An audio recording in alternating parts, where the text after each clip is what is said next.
Tail docking.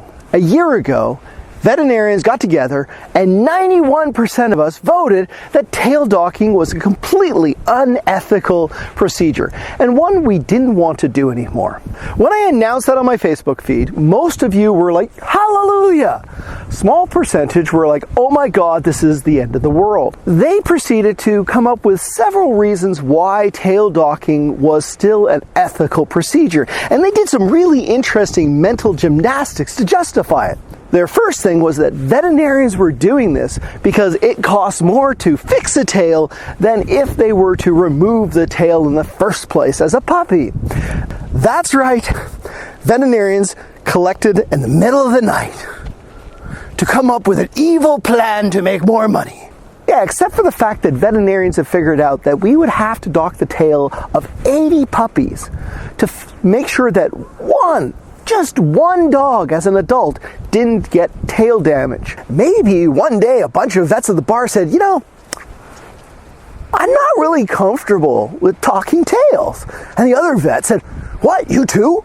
And then they asked their other vets. And then all of a sudden they realized that 91% of us thought that this was a barbaric procedure. So why do you think people want docked tails on their dogs? Now here's my theory. I think that some guys think that it makes them look macho.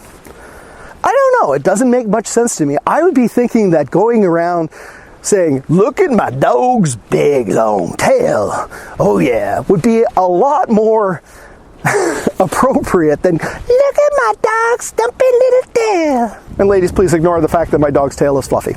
And my most absolute favorite one is this.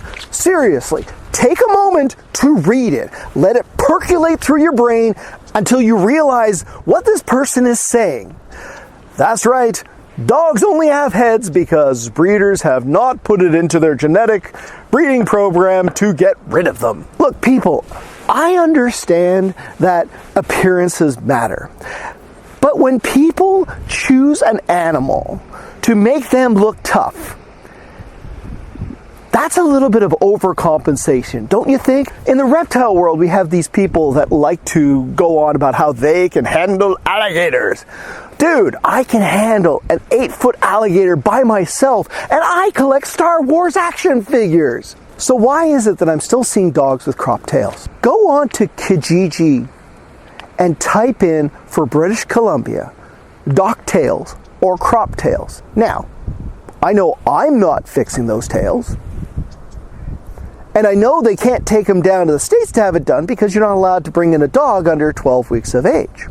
Maybe they're taking them to Alberta. But that seems kind of a long distance, don't you think? Or maybe they're doing this. They're taking an elastic band and tightening it over the tail of the puppy so that over the next 3 weeks, the tail will drop off. Or worse, they're taking a knife and doing this. So what should we do about it? Well, first, stop buying dogs with docked tails. And I'm asking people to share this video with their local MLA. Because a couple of years ago, the Liberal government started a process by which we would be licensing all puppy breeders.